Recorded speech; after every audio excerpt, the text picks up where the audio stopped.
अब क्या बताते हैं नारद, ब्रह्मा जी कह रहे हैं कि नारद यों संदेहग्रस्त होकर हम लोग आपस में कहने लगे, हम वहां रुके रहे। तब भगवान विष्णु के मन में पिछली याद आ गई। भगवान विष्णु ने कहा, उन चारों सायनी भगवती को देखकर विवेक पूर्वक निश्चय कर लिया कि तब भगवान विष्णु ने उन चारों सायनी भगवती को देखकर विवेक पूर्वक निश्चय कर लिया कि ये भगवती जगदम्बिका हैं, यानी ये अपनी सबकी माता है। तब उन्होंने कहा कि ये भगवती हम सबकी आदि कारण है, यानी हमें उत्पन्न करने वाली है। महाविद्या महामाया के नाम है, ये पूर्ण प्रकृति है। अब ये ध्यान रखना भक्तात्माओं के प्रकृति नाम दुर्गा की तरफ संबोधित हो रहा है। आगे देखो ये क्या बताते हैं भगवान विष्णु के, इस देवी को मैंने देखा था, ये वे ही दिव्यांगना है जिनके परले वर्ण में जो पानी ही पानी था, मैंने इसके दर्शन हुए थे जब मुझे उस समय मैं बालक रूप में था, मैं छोटा सा बच्चा था। भगवान विष्णु स्वयं कह रहे हैं, मुझे पालने में झुला रही थी। वट वृक्ष के पत्थर पर एक सुंदर सैया बिछी थी, उस पर लेटकर मैं अपने पैरों के अंगूठों को चूस रहा था। अब सिद्ध हो गया कि भगवान विष्णु ब्रह्मा विष्णु की माता ये दुर्गा है। और विष्णु जी, यही तीसरा स्कंद देखिएगा, तीसरा स्कंद में खुद भगवान विष्णु और शंकर आप स्वीकार कर रहे हैं कि हमारी क्या स्थिति है। विष्णु जी अपनी माता दुर्गा की महिमा गाता है, तुम शुद्ध स्वरूपा हो, यह सारा संसार तुम्ही से उद्भासित हो रहा है। मैं ब्रह्मा और शंकर हम सभी तुम्हारी कृपा से विद्यमान हैं। और क्या लिखा है कि हमारा आविर्भाव और तिरोभाव हुआ करता है। हमारा तो जन्म और मृत्यु होती है, हम अजरो अमर महेश्वर, हम मृत्युंजय नहीं है, हम कालज्जय नहीं है। खुद भगवान आप स्वीकार कर रहे हैं कि हमारा तो आविर्भाव माने जन्म और तिरोभाव माने मृत्यु हुआ करता है। केवल तुम ही नित्य हो, सदा रहने वाली तू ही हो, जगत जननी और प्रकृति, ये प्रकृति शब्द दुर्गा के लिए है, प्रकृति और सनातनी देवी हो। अब भगवान शंकर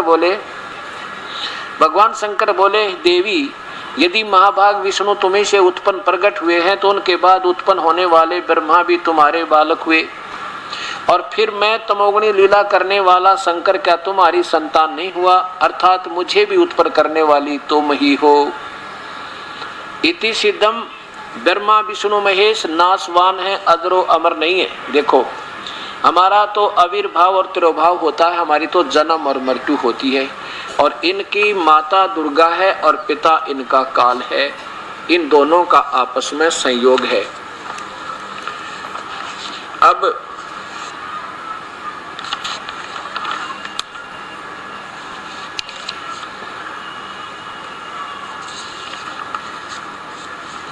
दुर्गा क्या कहती है इन दोनों पुत्रों को, तीनों पुत्रों को, ये देखिएगा यही तीसरा स्कंद, तीनों पुत्रों को कहती है कि बेटा मेरा और उस ब्रह्म का तुमने सदा ध्यान रखना चाहिए।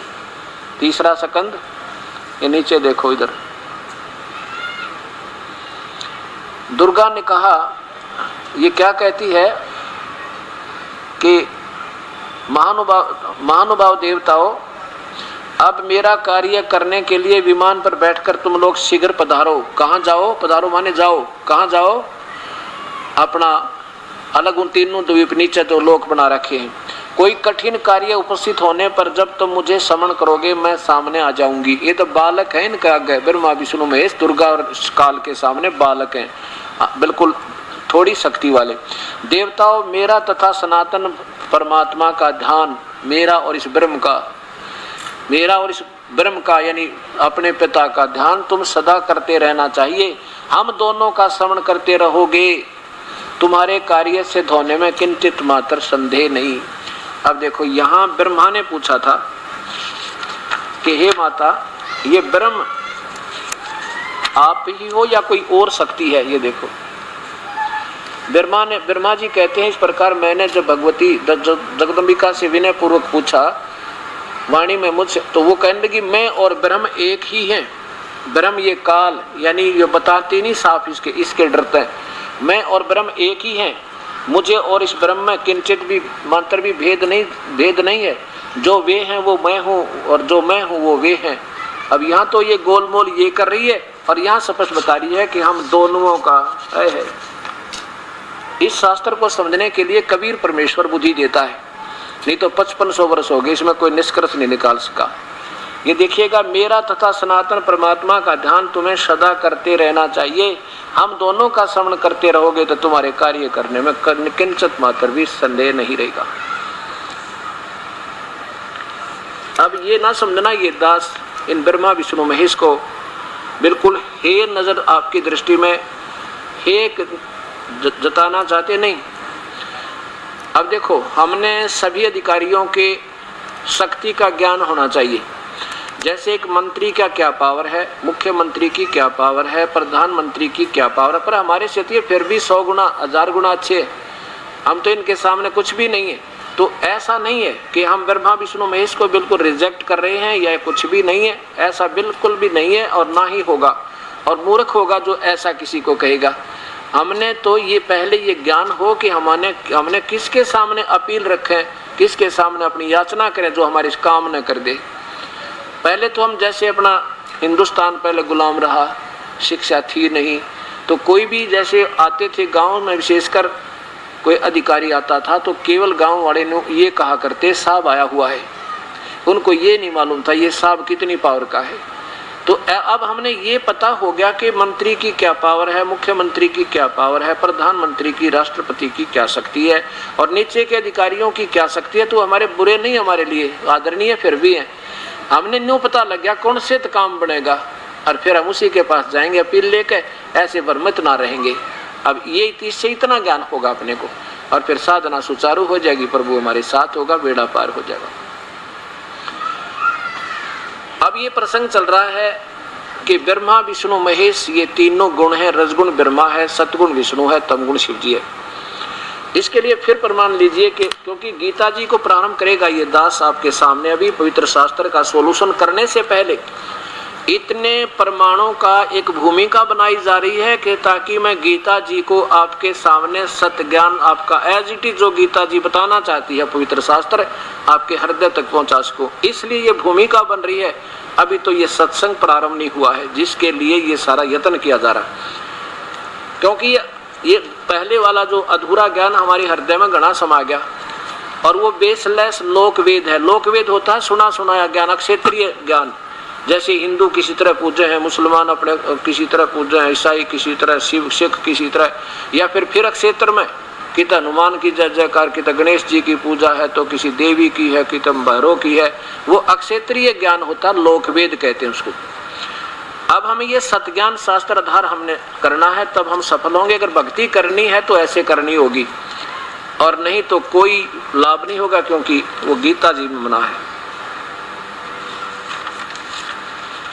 अथ देवी भागवतम सबकम सहमात्यम, ये कहां से प्रकाशित है? खेमरा श्री कृष्ण दास प्रकाशन बंबई। और इसमें अब देखिएगा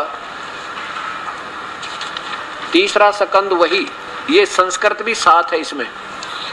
अथ श्री मद देवी भागवते भाषा टीका युक्ते तृतीय सकंद है प्रारंभते। अब इसमें भगवान शंकर स्वयं कहते हैं अपनी माँ को, ये 7वां श्लोक अंत हुआ, 8वां यहाँ से प्रारंभ हुआ। शंकर जी कह रहे हैं, हे माते दुर्गा को, यदि हमारे ऊपर सदा आप दयायुक्त हो तो हमको तमोगुण किस प्रकार प्रदान किया? मेरे को तमोगुण क्यों बना दिया माता आपने? और ब्रह्मा रजोगुण और विष्णु हरि सतोगुण। फिर देखो ये 7वां अंत हुआ श्लोक, 8वां प्रारंभ होता है। हे माता यदि हमारे ऊपर सदा दया युक्त हो, हमको तमोगुण किस प्रकार प्रदान किया? ब्रह्मा रजोगुण और हरि सतोगुण। ओए होए। फिर संस्कार देखो, 7वां श्लोक अंत हुआ, 8वां प्रारंभ हुआ। यदि दया धर्मना न सदाम्बिके कथम अहम, अहम माने मुझे, विहित माने बना दिया, क्या तमोगुण, मेरे को आपने तमोगुण क्यों बना दिया? और कमल जय, कमल से उत्पन्न होने वाले ब्रह्मा को रजोगुण संभव रजोगुण बना दिया, क्यों बनाया आपने? और विहित सुविहित क्यों सतोगुण सतगुण हरि और विष्णु को आपने सतगुण किस लिए बनाया? यदि आप हमारे पर दयालु हो, क्योंकि इन तीनों भगवानों को खूब पता है कि तुम्हारे कारण ये के जुल्म हो रहा है। किसी का बेटा मर रहा है, किसी की बेटी मर रही है, शंकर भगवान के कारण यानी मृत्यु के ये देवता हैं, ये संहार करते हैं। और रजोगुण से हम एक दूसरे में विषय वासना, ये ब्रह्मा का गुण जबरदस्ती संतान उत्पत्ति करवाता है, और भगवान विष्णु का गुण हमें एक दूसरे में मोह ममता रखता है ताकि ये एक दूसरे के साथ जुड़े रहें और मृत्यु से कल न जाएं, ताकि इनका यहाँ से हृदय न हटे। तो ये भगवान भी दुख पाते हुए माँ से कह रहे हैं, माता एक तरफ तो आप कहती हो बेटा मैं तुम मेरे बहुत प्यारे हो, क्योंकि माँ को बच्चे प्यारे होते ही हैं, लेकिन फिर इनको गुण ऐसा बना दिया काल ने, तो ये क्या करें इनके। तो ये स्वयं भी दुखी होकर कहते हैं, फिर हमें क्यों ऐसे गुणों में युक्त कर दिया, अपने में तमोगुण बना दिया, और शंकर विष्णु को सतोगुण और भगवान इसको ब्रह्मा को रजोगुण क्यों बनाया। अब ये सिद्ध हो गया कि रजगुण ब्रह्मा, सतगुण विष्णु, तमगुण शिव जी। अब इस पवित्र, और ये तीनों नासवान हैं। दुर्गा किसे कहते हैं, प्रकृति को दुर्गा भी कहते हैं, दुर्गा को प्रकृति नाम भी दिया है, 4 बार आपको दिखाया। शिव महापुराण, पवित्र श्री शिव महापुराण, पवित्र श्री दुर्गा पुराण में आपके सामने स्पष्ट हुआ। अब ब्रह्मा विष्णु महेश की उत्पत्ति दुर्गा और काल से। ब्रह्म, ये गीता ब्रह्म बोल रहा, जैसे सुबह आपके को सत्संग सुनाया था, प्रमाण दिया था कि भगवान श्री कृष्ण ने गीता नहीं बोला, ये काल ने ब्रह्म ने बोला। और ये अध्याय नंबर 14 का 3, 4, 5 ये स्पष्ट करता है कि दुर्गा तो सबकी माँ है और काल सबका पिता है। ये पवित्र शास्त्र श्रीमद् भगवत गीता जी, गीता प्रेस गोरखपुर से प्रकाशित है, अध्याय नंबर 14 का ये श्लोक नंबर इधर देखिएगा 3, 4, 5। अब ये काल बोल रहा है, ब्रह्म कह रहा है कि मेरी, ये अर्जुन मेरी महत ब्रह्म रूप यानी मूल प्रकृति तो सभी प्राणियों की भूतों की योनि है, अर्थात गर्भाधान स्थान है, और मैं उस योनि में चेतन समुदाय गर्भ को स्थापन करता हूँ, उसके संयोग से सब प्राणियों की उत्पत्ति होती है। आगे देखिए 4 में, हे अर्जुन नाना प्रकार की सब योनियों में जितनी मूर्तियां अर्थात शरीरधारी प्राणी हैं उत्पन्न होते हैं, प्रकृति ये दुर्गा तो उन सब की गर्भ धारण करने वाली माँ है, और मैं बीज स्थापन करने वाला पिता हूँ। ये काल बोल रहा है कि दुर्गा तो सबकी माँ है और मैं सबका पिता हूँ। आगे देख 5वें में, इस प्रकार हे अर्जुन सतगुण विष्णु, रजगुण ब्रह्मा, तमगुण शिवजी, ये तीनों प्रकृति संभुवा प्रकृति से उत्पन्न हुए हैं, दुर्गा से। ये गुण, ये तीनों भगवान अविनाशी जीवात्मा को शरीर में बांधते हैं कर्मों के आधार पर, और यही कर्म दंड में बांधे रखते हैं। ये तीनों भगवान भी इसको फंसाए रखते हैं। सिद्ध हो गया कि ब्रह्मा विष्णु महेश की उत्पत्ति दुर्गा और ब्रह्म यानी काल तय। और ये अभी तक इनके बारे में माता पिता भी नहीं बता पाए। ये भगवान शिव की महिमा गाने वाले, भगवान विष्णु की महिमा गाने वाले। बताओ जिन शिक्षकों को अपने सिलेबस की पुस्तकों में क्या लिखा है ये आप ज्ञान नहीं तो स्टूडेंट को, विद्यार्थियों को क्या पढ़ाया होगा, ये आप सोचना होगा आपने। और जो आउट ऑफ सिलेबस यानी दंत कथा वो नावल पढ़ा दिए, कॉमिक्स पढ़ा दिए अपने तय, हम उन पर आधारित हो गए, क्योंकि गुरुओं की बातों पर विश्वास करना विद्यार्थी का स्वाभाविक फर्ज बने। तो हमारे पूर्वज भोले भाले थे, उन्होंने जो बताया हम उन्होंने स्वीकार कर लिया। अब भी हमारा स्वभाव यही है कि संत ठीक ही बताया करते हैं, लेकिन संत होगा तो ठीक बताओगा, असंत ठीक नहीं बता सकते, क्योंकि उनको स्वयं ज्ञान नहीं, इसलिए वो असंत जिन शास्त्रों का ज्ञान नहीं। अब देखिएगा 7वें अध्याय का, अब ये जो मैं प्रारंभ करना चाह रहा था ताकि आपके आत्मा में उथल पुथल ना होए, इसलिए ये इतनी भूमिका बनाकर ये 4 श्लोक समझाना चाहूंगा गीता जी के, जब आपके समझ में आओगी। 7वें अध्याय का 12, 13, 14 और 15 श्लोक में कितना रहस्य छुपा रखा है ब्रह्म ने, कमाल। क्योंकि गीता जैसा शास्त्र ब्रह्म तक की साधना का और पूर्ण ब्रह्म की ज्ञान का, ज्ञान तो इसमें पूर्ण ब्रह्म का भी है, 1 नंबर का शास्त्र है सारे संसार में। और ये वो शास्त्र है, ये उस समय रचा गया था, ना कोई हिंदू था, ना मुसलमान, सिख, ना ईसाई। ये केवल मानव मात्र के कल्याण के लिए कलयुग में एक संक्षिप्त ज्ञान दिया था।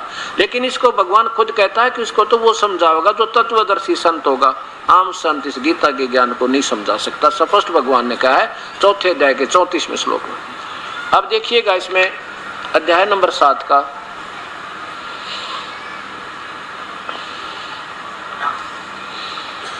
इधर देखिए, ये 12वां श्लोक है।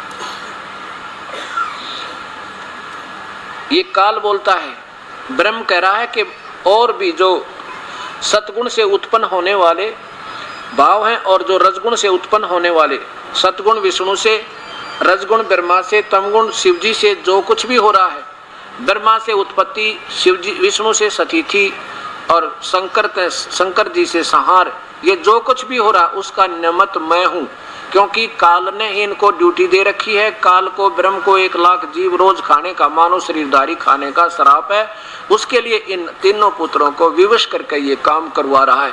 अब यहाँ कहता है कि और भी जो सतगुण से उत्पन्न होने वाले, यानी हमारे अंदर सतीथि जो बनी हुई है, ये विष्णु जी के गुण, सतोगुण के कारण, विष्णु के कारण, और भी जो रजोगुण से हम संतान उत्पत्ति करते हैं और संसारिक सुख की कामना करते करते मर जाते हैं, डटा नहीं जाता, ये भगवान इस ब्रह्मा के गुण के कारण, ब्रह्मा जी के। और तमोगुण जो हमारा संहार होता है, हम एक दूसरे को मार डालते हैं, काट डालते हैं, कहते ये इस शंकर भगवान के कारण हमारी मृत्यु होती है। कहते ये जो कुछ भी हो रहा है उस होने वाले बात सब, उनको सब तो मुझसे ही होने वाला ऐसा जान।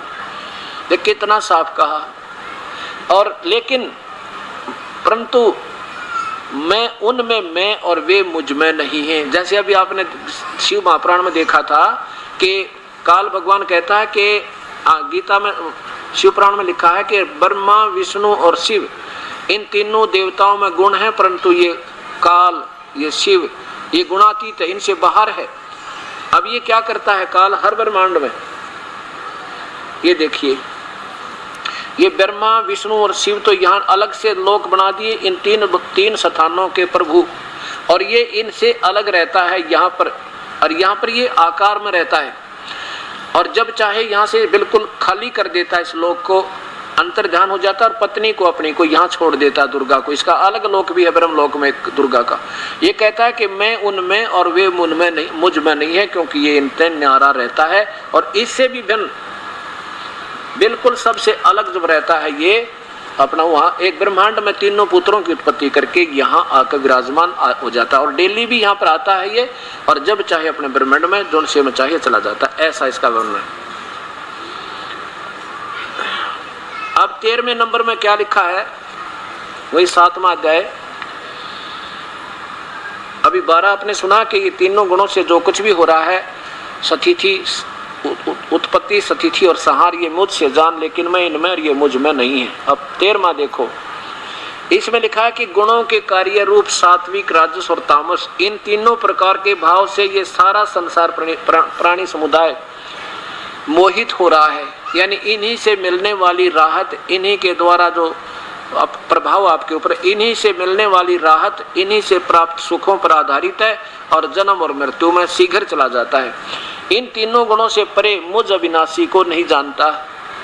ब्रह्म कहता है कि नादान प्राणी मेरी पूजा भी ना करते, ये तो इन तीनों गुणों तक फंसे बैठे हैं, जो कि बिल्कुल बेकार पूजा है। देखिए आगे, अब 14 और 15 में निचोड़ कर दिया, साथ दे दिया सारा।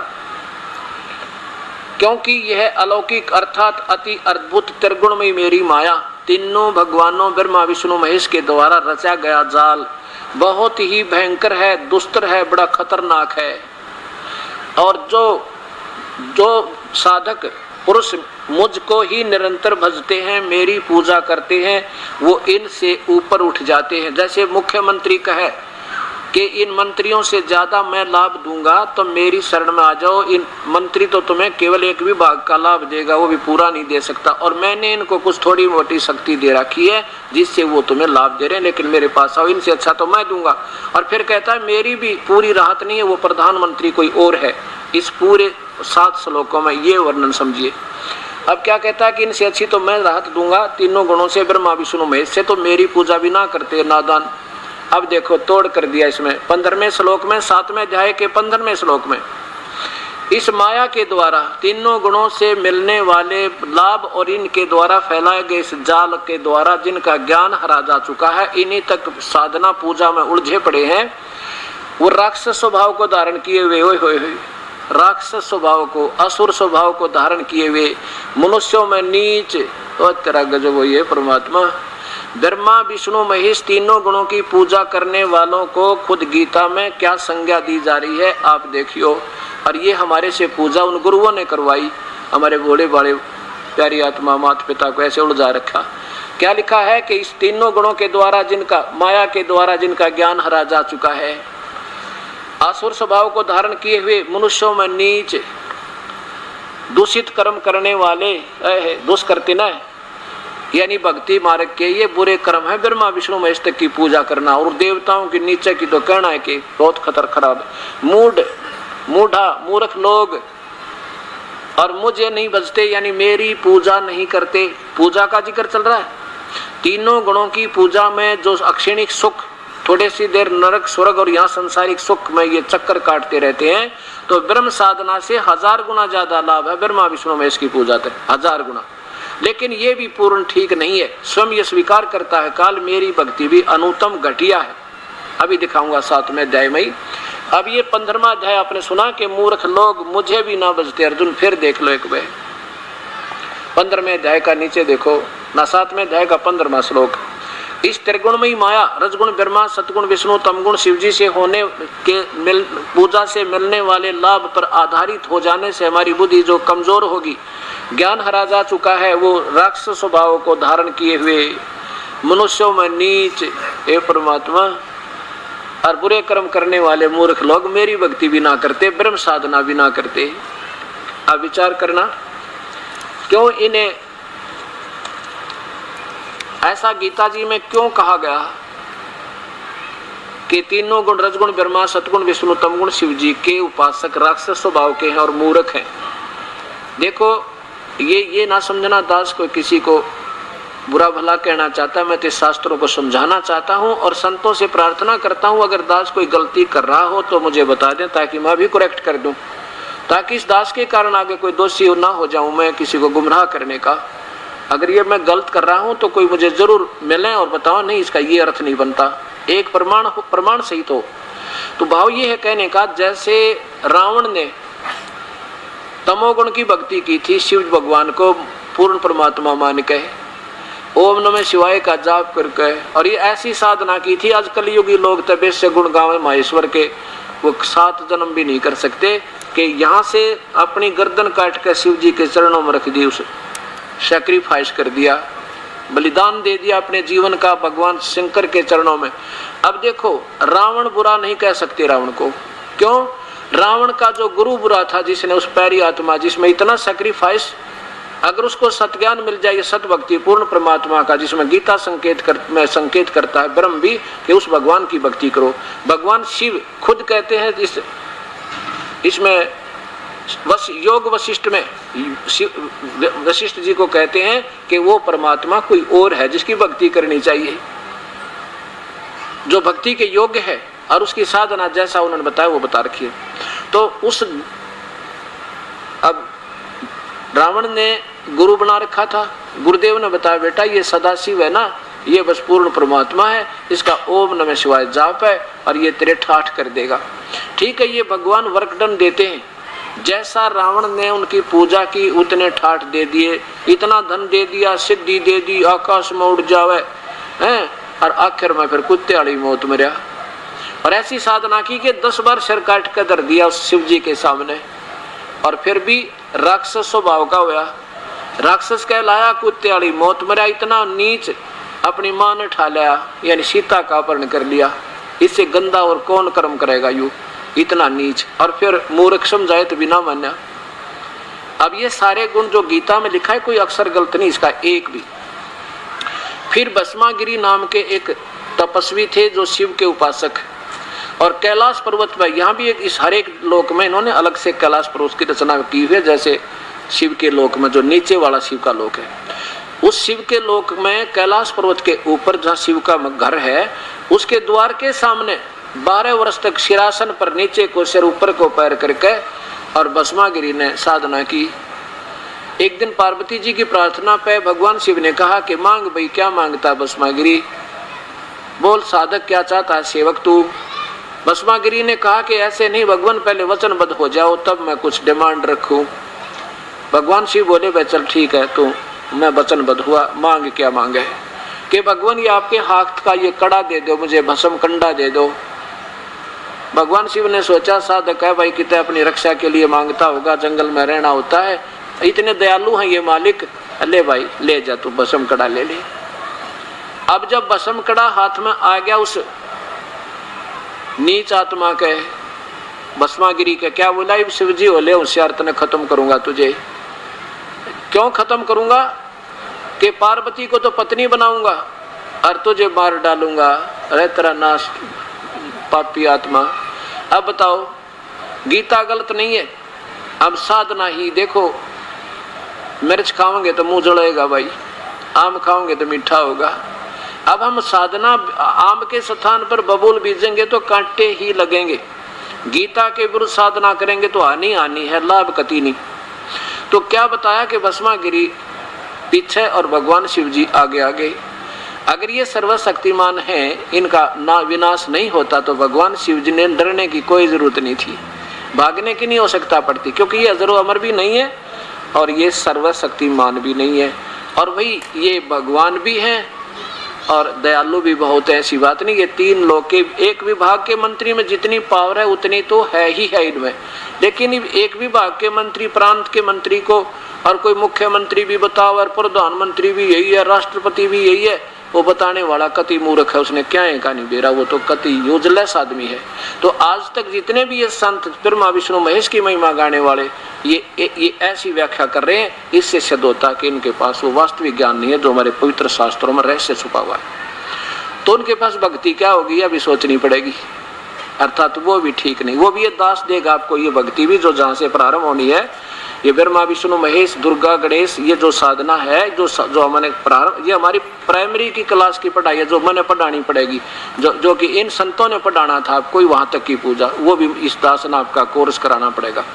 4 महीने तक ये पूजा भी नहीं कह सकते, ये एक अलग चीज होती है, वो बाद में समझ में आओगी आपके। अब जैसे 15वें अध्याय के गीता जी के 15वें अध्याय में लिखा है, हाँ ये थोड़ा सा प्रकरण, जैसे ब्रह्मा जी ने ना, इसने हिरण्यकशिपु ने ब्रह्मा जी की रजोगुण की साधना की थी और जिसके कारण उसको सिद्धियां आ गई और मांग लिया भगवान तो सुबह मरूं ना शाम मरूं, रात मरूं ना दिन मरूं, 12 चारों ऋतु में नहीं मरूं, 12 मास में नहीं मरूं, आकाश पृथ्वी पर कहीं नहीं मरूं। ब्रह्मा ने कह दिया तथास्तु। और फिर क्या हो गया, राक्षस बन गया और कुत्ते वाली मौत मरा, राक्षस कहलाया, रजोगुण पर का उपासक। और फिर सतोगुण के उपासक विश्वामित्र ने अपने ही साथी वशिष्ठ मुनि के 100 बेटियां की, मासूम बालका की कसाई की तरह हत्या कर दी, वो मार डाले। और उदाहरण देता हूं, जैसे एक बार का प्रमाण है, हरिद्वार में हर पैड़ी के ऊपर पर कुंभ का मेला लगा, आज से 350 वर्ष पहले की, लगभग 350 वर्ष पहले की बात है। जब ये कुंभ का पर्व कहीं लगता है, वैसे कुंभ के पर्व का शास्त्र विरुद्ध होने से बिल्कुल यूजलेस है। गीता में प्रमाण जिस पूजा का नहीं है वो शास्त्र विरुद्ध है, और शास्त्र विरुद्ध पूजा ना कोई परम गति हो, ना सिद्धि हो, ना उनको कोई सुख हो। ये 16वां अध्याय का, और आप देखिएगा, फिर देखिए, क्योंकि बच्चा पढ़ता है ना किताबों को, वो निष्कर्ष नहीं निकाल सकता, और टीचरों का फर्ज होता है उस बच्चे को निष्कर्ष निकाल कर दे दे ताकि फिर तुरंत समझा। इसलिए तो अध्यापकों की आवश्यकता पड़ती है, इसी पर लिए तो गुरुओं की आवश्यकता पड़ी थी संत मार्ग में, लेकिन गुरुओं ने अपना वेरा इसमें लिख के रखा है।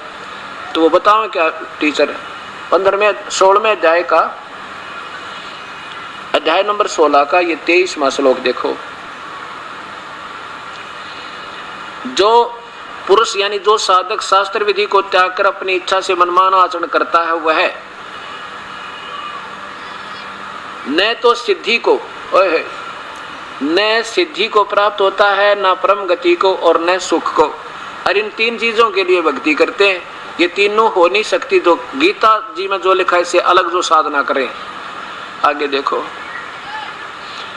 क्योंकि गीता जी चारों वेदों का सार है, और गीता जी तो बोली जा रही है और वेदों की तरफ संकेत है। वेदों में केवल ओम नाम से भक्ति प्रारंभ होती है और कोई मंत्र नहीं है, सब मनमुखी मंत्र हैं। मनमुखी ये उपवास वगैरह, मंदिर में जाना, मस्जिदों में जाना, तीर्थों पे जाना, ये कुंभ के मेले का पर्व मनाना, ये गीता विरुद्ध, वेदों विरुद्ध है, होने से शास्त्र विरुद्ध है।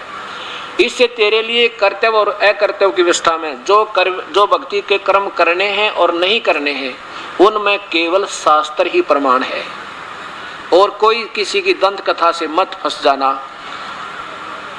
ऐसा जानकर तू शास्त्र विधि से नियत कर्म करने योग्य है, अर्थात शास्त्र में वर्णित जो साधन है उनके अनुसार साधना करना, नहीं तो यूजलेस है।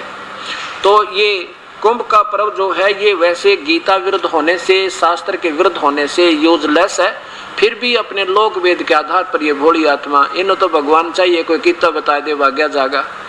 तो क्या हो गया कि वहां हर की पैड़ियों पर कुंभ के मेले का एक पर्व भी लगने का संयोग बता दिया किसी ने। ये प्यारी आत्मा आम साधक भी और ये तीनों गुणों के उपासक, जैसे ये नाथ औगढ़, ये नाथ नागा कनपाड़े और ये गिरी पुरी, ये सारे शिव जी के तमोगुण के उपासक हैं, और वैष्णु ये शिव जी विष्णु जी के उपासक हैं। और ये सभी जाकर के अपने अपने खेमों में अपने अपने समूह में जाके एकत्रित हो गए ग्रुप में। और जब आया स्नान करने का समय, सुबह सुबह चल पड़े स्नान के लिए। सबसे पहले ये नागा महात्मा पहुंच गए जो कति नंगे रहते हैं, और हर की पैड़ियां का ऊपर जाकर खड़े हो गए, और पीछे से वो दूसरे ग्रुप आ रहे हैं, कहीं से पुरी आ रहे हैं, कहीं से गिरी आ रहे हैं, कहीं से कनपाड़े नाथ आ रहे हैं, और कहीं से वैष्णु साधु आ रहे हैं। नागा कहने लगे कि कोई भी हमारे से पहले गंगा में स्नान नहीं करे, हम सबसे पहले स्नान करेंगे, हम सर्वश्रेष्ठ हैं, हम त्यागी और बैरागी हैं, हमें कोई इच्छा नहीं है, हम निइच्छा रहते हैं, और हम स्नान करने के बाद तुम बाद में इसमें स्नान कीजिएगा, खड़े हो जाओ वहीं पर। वैष्णु साधु विष्णु जी के उपासक कहने लगे हम सर्वश्रेष्ठ हैं, और तुम नंगो किसने श्रेष्ठ बना दिए, तुम टट्टी के हाथ भी ना धोते, नहाना न धोना, शरड फेरड, तुम किसने बना दिए श्रेष्ठ, हम सर्वश्रेष्ठ हैं, बाहर आओ, इससे दूर हो जाओ, हम पहले स्नान करेंगे। अब वो स्नान सनून तक गया कुएं में और लट्ठम लट्ठा हो गए, मुक्का मुक्का। नो लिखा है कि 25,000 जिन हम संत कहा करते थे आपस में पशुओं की तरह लड़के बच्चा की तरह कट कर मर गए, वो परमात्मा का हर की पैड़ी बतावें और वहां पर भगवान का वास बतावें और भगवान की छाती पर ये जंग मचावें, तो ये बता काहे के संत वे। तो गीता गलत नहीं है, गीता एक नंबर का शास्त्र है, इसको समझने वाले गलत रहे। क्या बताते हैं कि तीर तुपक तलवार कटारी ये जमदड़ जोर बधावे हैं, और हर पैड़ी हर हेत नहीं जाना, वहां जा कर्द चलावे हैं। भगवान ने तो डर भी ना लग गया, परमात्मा में प्यार भी कोई ना, कसाइया कहने का वहां जा तेग चलावे हैं, और काटे शीश नहीं दल करुणा, वो संत ने कहा काटे शीश नहीं दल करुणा, करुणा माने दया, और वो जग में संत कवावे हैं, और जो जन उनका उपदेशी हो जा उनको भी नरक ले जावे हैं। ओए होए, ये भी व्यर्थ की बातें हैं, ये भी बैदा है, बैदे से भेद अलैदा। अब ये पवित्र गीता जी में ये सिद्ध करना चाहती है कि तीनों गुण तक के उपासकों, अब देखो ये सोचना ऐसा नहीं, अब क्यों बताया भगवान ने ऐसा, क्योंकि हम विपरीत पूजा कर रहे हैं। कैसे, जैसे 15वें अध्याय में लिखा है कि अर्जुन ये उल्टा लटका हुआ संसार रूपी वृक्ष है, और इसकी ऊपर को जड़ है तीनों, नीचे को तीनों गुण रूपी शाखा है, रजगुण ब्रह्मा है और सतगुण विष्णु, तमगुण शिव जी। ये देखो, अब इसको समझाने के लिए ये सारी कहानी क्यों ब्रह्मा विष्णु में इसकी पूजा को गलत क्यों बताया है, ये अब प्रमाण होगा इसका। अब ये उल्टा लटका हुआ एक संसार रूपी वृक्ष समझो, ऊपर जो सबसे ऊपर के ब्रह्मांड हैं वो तो वहां पूर्ण परमात्मा रहता सतलोक में, ये तो पूर्ण परमात्मा है, और ये नीचे तीनों गुण रूपी इसकी शाखा वो तो जड़ है, ये तना पर ब्रह्म है, और ये डार ब्रह्म क्षर पुरुष ये ज्योति निरंजन है, और ब्रह्मा विष्णु महेश ये रजगुण ब्रह्मा है, सतगुण विष्णु, तमगुण शिव जी। ये तो केवल संसार रूपी वृक्ष एक शाखा है, नीचे को टहनी है। अब देखो कबीर परमात्मा ये पूर्ण ब्रह्म अपनी महिमा आप बताते हैं कि अक्षर पुरुष एक पेड़ है, निरंजन वाकी डारे। अक्षर पुरुष जो जड़ जो जमीन से ऊपर नजर आता है उसको वृक्ष कहते हैं, पेड़। अक्षर पुरुष एक पेड़ है, निरंजन वाकी डारे, और निरंजन ये क्षर पुरुष ब्रह्म, और तीनों देवा शाखा है, ये पात रूप संसार। अब देखो ऐसा नहीं है, हम तो और नीचे हैं इनसे, ये देखो ब्रह्मा विष्णु महेश, और हम तो यहाँ लटक रहे ताक गए, हमारे साथ ये बहुत सुप्रीम है। लेकिन ये सतिथि बतानी पड़ती है कि कौन भगवान कितनी सतिथि का। अब देखो जड़ से खुराक चलती है, इस जड़ से खुराक चलती है और यही सबका पालन करता है। इससे खुराक तना में, तना से इस डार में, डार से ब्रह्मा विष्णु महेश में, फिर इनसे आगे हमें मिलेगी। हमें तो मिले ही नहीं सेगी, ये अनादरणीय नहीं है, लेकिन हम इनकी पूजा गलत कर रहे हैं, इसलिए ये हमें लाभ नहीं दे सकते। कैसे कर रहे हैं? अब जैसे आप कोई पौधा लाओ आम का, और आम का पौधा लाओगे तो कैसे बीजोगे उसको? ऐसे बीजेंगे, जड़ को तो पृथ्वी में या गमले में दबाएंगे, गाड़ेंगे, गाड़ देंगे और फिर सिंचाई करेंगे इस मूल की, जड़ की, इसकी पूजा करेंगे तो कहाँ जाएगी? ये खुराक यहाँ आएगी ब्रह्मा विष्णु महेश में, और फिर ये इनका फल लगेंगे। फल इन्हें ने देना हमारे को। अब यहाँ से जड़ से खुराक चलेगी, इसकी पूजा करेंगे तो हमारे हिस्से का यहाँ आवेगा, और इनसे फिर फल लगेंगे स्टेनिया के। तो इसलिए ये प्यारे गणे लगा हमने। अब हम इसकी बजाय पूजा इनकी करने लगे, या गलती कर दी। इनका आदर करना है, इनसे प्यार करना है, इनके प्रति श्रद्धा तो रखनी है, लेकिन पूजा नहीं करनी।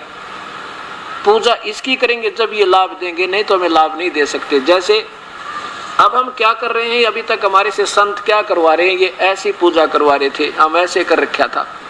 इस भक्ति रूपी पौधे को उल्टा बीज लिया। इसलिए गीता में कहा कि बालकों का खेल, ये मूर्खों की, बालकों की, नादानों की पूजा है, ये ऐसे नहीं करनी चाहिए थी। क्या बताते हैं? एक साधे सब सधे, एक के साधे सब सधे, ये सब साधे सब जावे, माली सींचे मूल को हो, फले फूले गाए। बिना बिना मांगे देंगे ये भगवान फिर आपको, जब यहाँ इसकी पूजा करोगे पूर्ण परमात्मा की। अब इसके लिए इसलिए बताया है कि मूर्खों की पूजा ये उल्टी कर दी, और ये शास्त्र विरुद्ध साधना है, क्योंकि अब मूल को छोड़कर टहनी पूजन लाएंगे। अब 3 भगवानों की सतिथि इसी 15वें अध्याय के 2 श्लोक आपके सामने स्पष्ट करेंगे।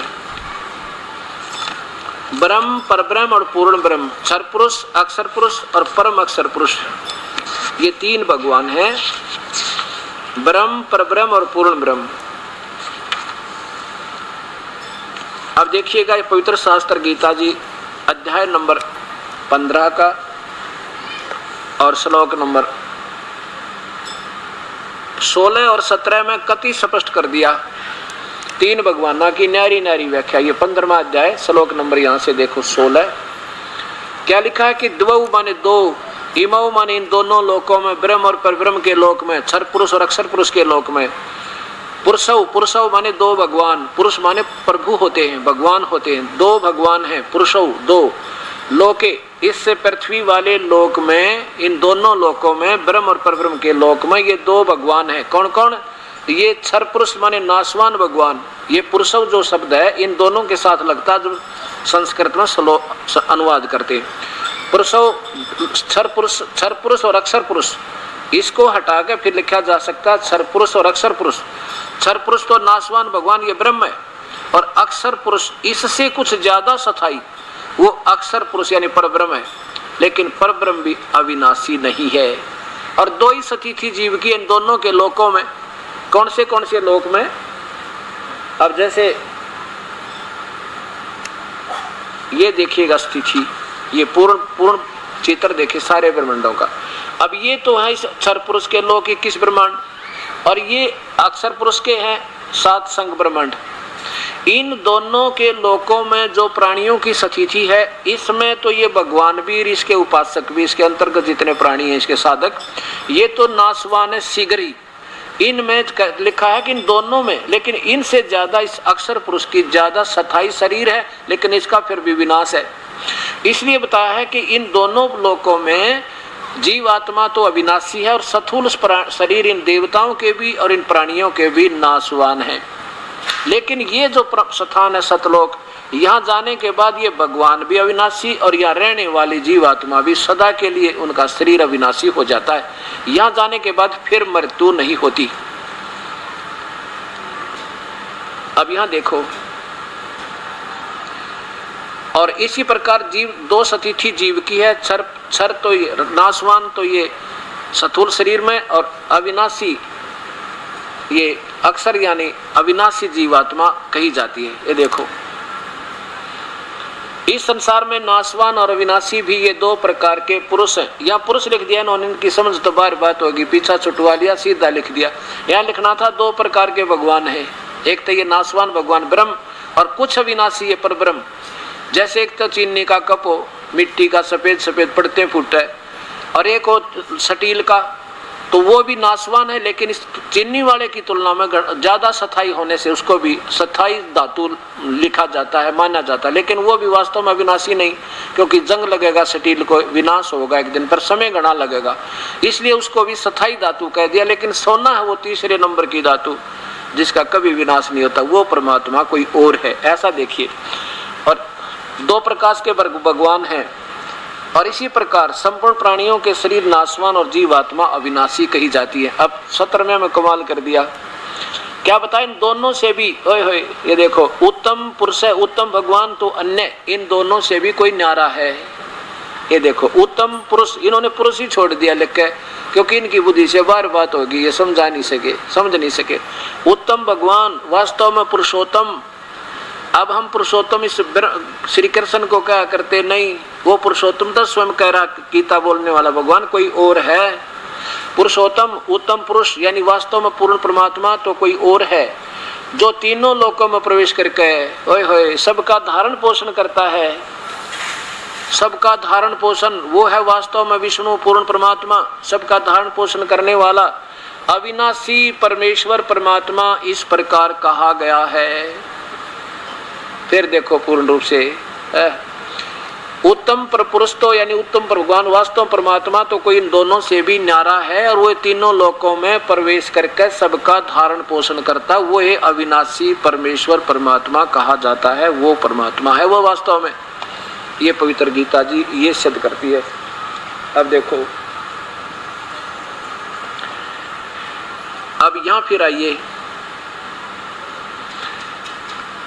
अब इस यहाँ से खुराक चलती, ये है सबका सब तीनों लोग, यहाँ भी इनकी इससे ही खुराक आती है। ये है सबका धारण पोषण करने वाला कुल मालिक, जड़ से खुराक चले पौधे पेड़ को और टहनियाँ और पत्तों तक जाती है। ये वो परमात्मा हमारा पूजा के योग्य है, इसकी पूजा करनी है। और यही देखिए गीता जी के 15वें अध्याय का 1, 2, 3, 4 श्लोक एक बार फिर सुनो, जिससे कति निर्णय हो जाएगा। ये परमात्मा इतना निर्मल ज्ञान गीता जी को ठीक ही श्रोधार्य बताया गया है, लेकिन इसको समझने वालों ने इसका अर्थ का अनर्थ कर दिया। अब देखो, ये गीता जी का अध्याय नंबर 15 के 4 श्लोक और सुनो।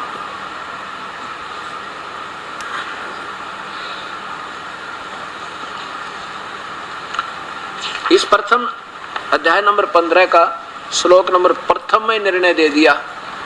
क्या बताया कि ऊर्ध्व मूलम अधः शाखम, ऊपर को जड़ वाला नीचे को शाखा वाला। ये देखो हिंदी देखो महापुरुषों की, जहाँ इन्होंने ठीक लिखा है बिल्कुल ठीक किया है, और जहाँ इनकी बुद्धि नहीं काम कर पाई तो उन्होंने गोलमोल कर दिया, इसलिए ये सारा ज्ञान उलझ गया। ये सही लिखा है, आदि पुरुष परमेश्वर मूल वाले, ओए होए, जिस उल्टे लटके हुए संसार रूपी वृक्ष की जड़ तो पूर्ण परमात्मा, आदि पुरुष पूर्ण परमात्मा, सबसे पहले वाला भगवान जिसने सारे ब्रह्मांड रचे, आदि परमेश्वर मूल वाले, उल्टे लटके हुए संसार रूपी वृक्ष में जो जड़ तो पूर्ण परमात्मा मूल वाले, और अध तीनों गुण वाले, तीनों गुण रूपी शाखा, रजगुण ब्रह्मा, सतगुण विष्णु, तमगुण शिव जी शाखा वाले, इस उल्टे लटके हुए संसार रूपी वृक्ष को अविनाशी कहते हैं। आदि पुरुष परमेश्वर मूल वाले है, अधः शाखम, नीचे को शाखा वाले, तीनों गुण रूपी शाखा वाले, अधः अधः माने नीचे को, अधः शाखम नीचे को शाखा वाले संसार रूपी पीपल के वृक्ष को अविनाशी कहते हैं। और वेद जिसके पत्ते कहे गए हैं, यहाँ देखिए, और उस संसार रूपी वृक्ष को जो व्यक्ति, जो साधक, जो संत जो संत यानी मूल सहित तत्व से जानता है वह वेद के तात्पर्य को जानने वाला स वेदवित। या ये क्या स्पष्ट किया है कि जो इस पूरे ब्रह्मांडों को और इस पूरे संसार रूपी वृक्ष की जड़ क्या है, तना क्या है, टहनी क्या है, डार क्या है, ऐसा जो बता देगा वो तत्वदर्शी संत है, वो वेद के को सही जानता है, अर्थात वो तत्वदर्शी संत है। ये निर्णय कर दिया। सह वेदवित, वो वेद के तात्पर्य को जानने वाला है। और गीता बोलने वाला ये ब्रह्म भगवान कहता है चौथे अध्याय के 34वें श्लोक में कि अर्जुन, मैं नहीं जानता उस परम पिता की महिमा को, उसके बारे में मैं नहीं जानता, बता सकता, उसको तो उन संतों ने ढूंढ ले जो परम तत्व के जानने वाले हों। अध्याय नंबर 4 का और श्लोक नंबर 35 देखो, 34।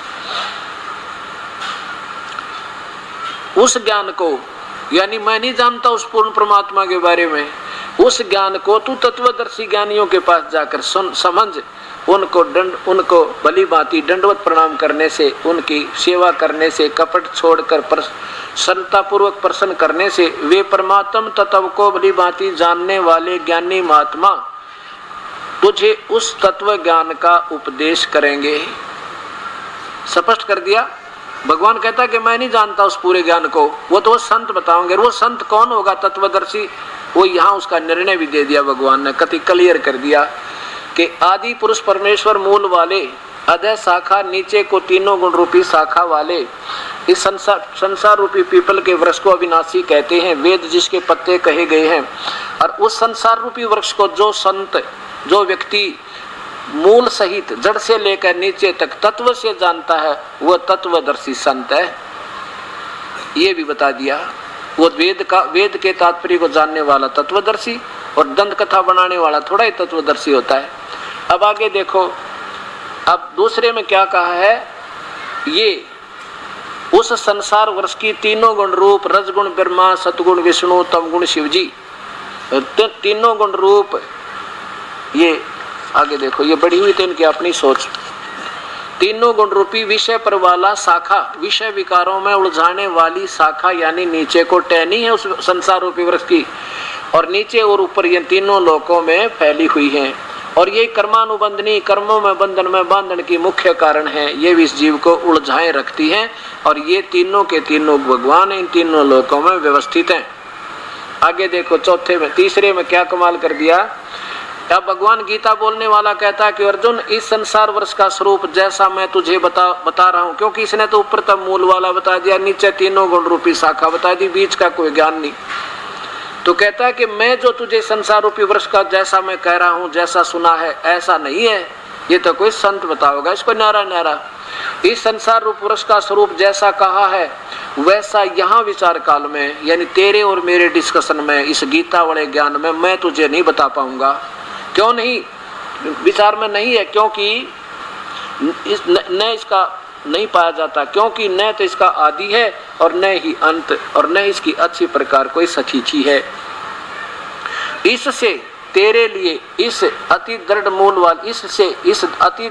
वाले यानी इस संसार रूपी पीपल के वृक्ष को दृढ़ वैराग्य रूप शस्त्र द्वारा काट कर, अर्थात कोई वो संत आवेगा, उस सतज्ञान रूपी शस्त्र हथियार इस उलझी हुई गुत्थी को सुलझाया, काटा जाएगा, इसको यानी अलग अलग किया जाएगा, निर्णायक ज्ञान मिलेगा। वो पूर्ण संत पूर्ण ज्ञान से ही इसको समझा जा सकता है, हमारे से बस की बात नहीं। आगे देखो, चौथे में कमाल कर दिया है। अब क्या कहता अर्जुन, अगर तेरे भाग जाग जा, कभी तेरे भाग उदय हो और कोई संत मिल जाए तुझे इस तत्व ज्ञान के बताने वाला, और फिर उसके चरणों में पड़ जाना और उससे लेकर नाम पे अपना बेड़ा पार करवाना, उसकी भक्ति से वहां चले जाओगे जिसमें फिर जन्म मृत्यु नहीं होती। क्या कहते हैं चौथे श्लोक में 15वें अध्याय का, उसके पश्चात उस परम पद रूप परमेश्वर को भली भांति खोजना चाहिए, जिसमें गए हुए साधक फिर लौटकर संसार में नहीं आते, और जिस परमेश्वर से सारे संसार रूपी वृक्ष की यानी सारे ब्रह्मांडों की रचना हुई है, जिसने सारी सृष्टि को रचा है, पुरातन संसार वर्ष की प्रवृत्ति विस्तार को प्राप्त हुई है, उसी आदि पुरुष नारायण के मैं शरण हूँ। गीता बोलने वाला ब्रह्म काल कहता है कि मैं भी उसी परमात्मा के अधीन हूँ, वो मेरा भी मालिक है। इससे इस प्रकार दृढ़ निश्चय करके उस परमेश्वर का ही मनन और निधिध्यासन करना चाहिए, मेरा नहीं। खुद कहता काल के मेरी भी पूजा ठीक नहीं। अभी और बताता हूं आपको। अब क्या हो गया कि मैं उसके अंतर्गत आता हूं और वो मेरा भी पूज्य भगवान है, और उसकी शरण में जाने से ही तुझे क्या होगा कि फिर वहां गए हुए का फिर जन्म मृत्यु नहीं होता। अब 18वें अध्याय का 62वां श्लोक फिर देख लो। इसमें कहा कि हे भारत, सब प्रकार से उस परमात्मा की शरण में जा, उस परमेश्वर की कृपा से ही तो परम शांति को और सनातन परम धाम को प्राप्त होगा, यानी सतलोक चला जाएगा, जहां जाने के बाद फिर जन्म मृत्यु नहीं होती। ब्रह्म के भी नाशवान, ब्रह्म के उपासक भी नाशवान, और ब्रह्म के तीनों पुत्र ब्रह्मा विष्णु महेश स्वयं स्वीकार करते हैं देवी भागवत महापुराण में कि हमारा तो जन्म और मृत्यु होता है। और परब्रह्म भी नाशवान, ये भी वास्तव में अविनाशी नहीं, और उसके पुजारी भी नाशवान, और जन्म मृत्यु कर्म दंड कभी नहीं कटे। वो तो पूर्ण परमात्मा कोई और है, वो पूर्ण ब्रह्म है, और उसकी भक्ति वो पूर्ण संत बताएगा, और कोई नहीं बता सकता। अब ये निर्णय हुआ। ब्रह्म खुद कहता है कि मैं भी उसी की पूजा करता हूं, मेरा भी पूज्य देव वही है। अब 18वें अध्याय का 66वें श्लोक में, और बाकी आने वाले समय में बताऊंगा। अब आगे चलते हैं कि 7वें अध्याय के 12 से लेकर 15 तक श्लोक में ये तो निर्णय दे दिया कि वे तीनों गुणों की पूजा कति मूर्ख करें। और फिर कहता है मेरी पूजा करने वाले भी 4 प्रकार के हैं, और वो सुकृतन, वो भक्ति के शुभ कर्म शुरू होते हैं, वहां से अच्छे कर्म भक्ति के वहां से प्रारंभ होते हैं। उनमें कौन कौन है? एक तो आरत, अर्थार्थी, और जिज्ञासु और ज्ञानी। आरत तो वो होते हैं जो अपना कष्ट निवारण के लिए वेदों के आधार पर साधना करते हैं, और अर्थार्थी वो होते हैं धन लाभ के लिए वेदों के अनुसार ब्रह्म से साधना प्रारंभ करते हैं, और जिज्ञासु वो होते हैं जो केवल ज्ञान संग्रह करते फिरते हैं, वेद गोट लिए उसका ज्ञान सुना, उसका ज्ञान सुना, वेदों के जो ना मंत्र कंठस्थ याद कर लिए, फिर प्रभु पाक के दुनिया में विद्वान पाक के वो भक्ति नहीं कर सकते जो अपनी प्रभुता केवल ये मौखिक व्याख्या सुना के, बढ़िया लतीफेदार कथा सुना के, और धारावाहिक मंत्र बोल कर दुनिया को प्रभावित करने वाले वो जिज्ञासु होते हैं। वो तो रिजेक्टेड है तीनों।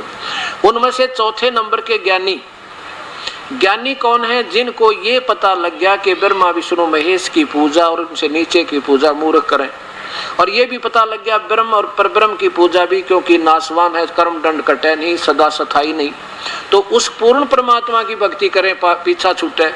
वेदों में क्या है कि महिमा तो गाई है पूर्ण परमात्मा की। वो परमात्मा पूर्ण ब्रह्म है, वो कबीर है, वो पाप कर्म काट देता है, कर्मों के बंधन से मुक्त कर देता है, सथाई स्थान देता है, वो सतलोक में रहता है। लेकिन वेदों में क्या है? पूजा की विधि केवल ब्रह्म तक की है, क्योंकि अब जैसे 10वीं की सिलेबस की बुक किताबों में बीए का सिलेबस नहीं आ सकता, और जहां तक गीता में जो वेदों और गीता एक है, केवल ब्रह्म तक की साधना है, ओम नाम से प्रारंभ होती है और कोई मंत्र नहीं। ओम नाम से जो प्रारंभ होती है, ये तो लिखा है कि मेरा मुझ ब्रह्म का तो ओम नाम है अर्जुन, और कोई मंत्र नहीं, ये एक अक्षर है, वो मंत्र है। ऐसे ही वेदों में यजुर्वेद के 40वें अध्याय के 15वें श्लोक में लिखा है कि ओम कर्तुम समर, और कलवे समर, और कर्तु समर। ओम नाम का जाप है मेरा ब्रह्म का, इसको काम करते करते जाप कर, विशेष कसक के साथ जाप कर, और वही मनुष्य जीवन का प्रथम कर्तव्य समझकर भगवान भक्ति करो और ओम नाम का जाप करो, और कोई मंत्र नहीं। तो इन विद्वान पुरुषों ने, ज्ञानियों ने वेदों को पढ़ा, अपनी सोच से के समझ लिया कि ओम नाम लिखा बस इसमें, और ये पूर्ण ब्रह्म का होगा। ओम नाम को पूर्ण ब्रह्म का समझ के और हजारों वर्षों तक साधना की, अपना शरीर भी गाड़ दिया, समर्पण कर दिया, चाहे मर जाए पेशक परमात्मा पाना चाहिए। तो ये गीता बताती है 7वें अध्याय का 18वां श्लोक, ये ज्ञानी आत्मा है तो उद्धार अर्जुन। उदार माने जो समर्पण कर दे, जान भी दे दे भगवान के लिए, परवाह ना करे, पर परमात्मा चाहिए। लेकिन ये बेचारी भोली आत्मा कहते हैं मेरी ही घटिया पूजा में आश्रित रहेगी, इनको पूर्ण परमात्मा की साधना का बेरा ना पटा। कितना निर्णायक ज्ञान दिया, देखिएगा। अब 7वें अध्याय का 18वां श्लोक सुनाऊं, क्योंकि ये 3 तो बीच के आपको खूब पता है। हे परमात्मा।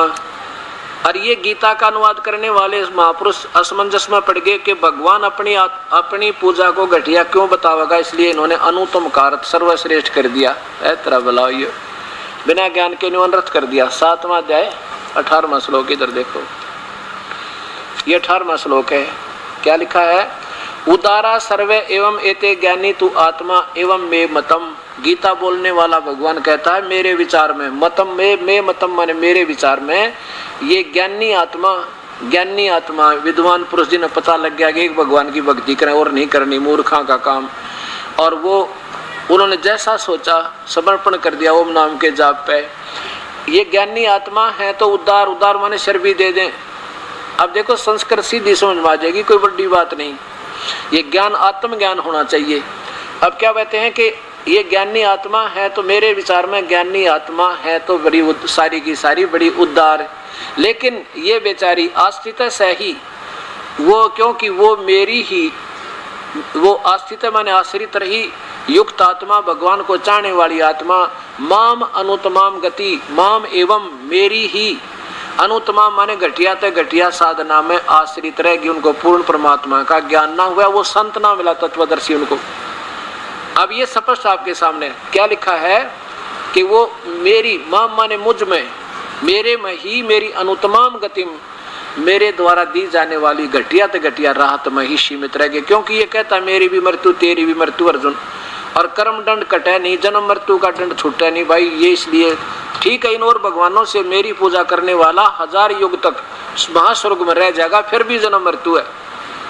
इसलिए कहा कि मेरी ये अनुतमाम गति में मेरे तक ही सीमित रह गए, उनको पूर्ण परमात्मा का ज्ञान हुआ नहीं। अब देखो नीचे इन्होंने क्या लिखा है, अनुतमाम लिखना था घटिया तो घटिया, व्यर्थ से व्यर्थ, और इन्होंने अति उत्तम लिख दिया, सारा भावार्थ बदल दिया कति। क्योंकि ये डर गए इस बात है कि भगवान के बारे में कैसे लिख दे, श्रेष्ठ है इनकी भक्ति। इन्होंने न्योना बेरा था, गीता कह के रही है। अब यहाँ बात बिगाड़ दी, अनुतमा माने अति उत्तम, तरह गजब है। और यहाँ देखो इसी 7वें अध्याय के 24वें श्लोक में यही लेखक क्या लिखता है, ये 24वें श्लोक में 7वें के में अनुत्तम माने अनुत्तम, यहाँ ठीक लिख दिया। दूसरे पृष्ठ पर इतने में बदल गए भाव को, यहाँ ठीक है अनुत्तम माने घटिया, अनुत्तम ही लिख दिया। चलो ना समझ में आई तेनों का पीछा तो छुटवा गया, अनुत्तम लिख के फिर यहाँ अनर्थ क्यों कर दिया, या अनुत्तम माने घटिया तो घटिया। ये देखिए या अनुत्तमा माने अति उत्तम कर दिया। एक नहीं, आज से 4-5 आगे दिखाऊंगा आपको। अब ये समझ में आएगी आपके धीरे धीरे सारी कहानी। जब ये देखिएगा श्रीमद् भगवत गीता, और ये उन महापुरुषों के जिनका आज कति बोलबाला भारी है। संत श्री आसाराम जी आश्रम अहमदाबाद। अब देखो ये पुस्तक अपना मोल ले रखी है और पैसे लगा रखे हैं, और हर इंसान पढ़ रहा है। मैं सामूहिक पढ़ा दूं तो किसी का पेट में दर्द होना नहीं चाहिए, क्योंकि ये सब पढ़ रहे हैं। कोई बड़का क्या खेलते हैं कि लको कर छुपा कर रख लेंगे इनको, हम भी पढ़े और आप भी पढ़ो। अगर मैं कोई इनसे बाहर टिप्पणी गलत देता हूं तो मेरी मूर्खता है। ये दास तो न्यो का न्यो बतावा कि इन महापुरुषों ने के अनुवाद किया है और वास्तव में इसका क्या बने हैं।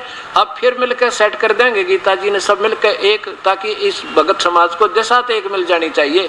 ये परमित डंडा गिरे के कित कित घूम रहे बेचारे, कोई पहाड़ा पाजामे को। ये देखो ये मैं श्री आसाराम जी द्वारा इसका अनुवाद है।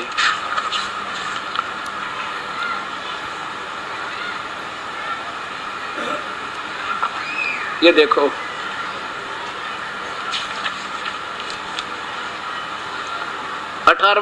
7वां अध्याय श्लोक नंबर ये 18। ये वही है कि युक्त आत्मा माम एवं अनुत्तमाम गतिम। ये सभी उद्धार हैं, किंतु ज्ञानी तो साक्षात मेरा स्वरूप ही है, ऐसा मेरा मत है। क्योंकि यह मत मन बुद्धि वाला ज्ञानी आत्मा अति उत्तम अनुत्तम, ये देखो यहाँ तक अनुत्तमाम है कति, और इसका अर्थ महर्षि जी करते हैं अति उत्तम, अति श्रेष्ठ, बहुत बढ़िया। लिखना था गलत, व्यर्थ। और फिर यहाँ देखो इसी में 24वें में नो की नो, ये भी माम एवं अनुत्तमम, यहाँ ठीक लिख दिया। बुद्धिहीन पुरुष मेरे अनुत्तम, या अनुत्तम लिख कर पीछा छुटवा लिया, आगे भी नहीं समझ आ सके कि अनुत्तम माना श्रेष्ठ लिख दूं। अब यहाँ अनुत्तम लिख रहे हैं और यहाँ अनुत्तम का अर्थ अति उत्तम कर रहे हैं। आप पे समंजस में ये अब देखिए,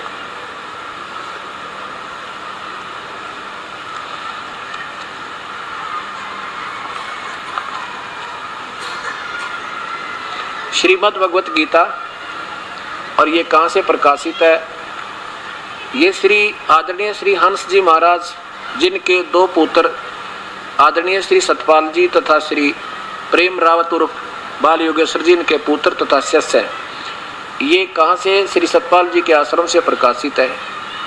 मानव उत्थान सेवा समिति, श्री हंस सत्संग भवन, 2/12, पंजाब विभाग, नई दिल्ली से। अब इन्होंने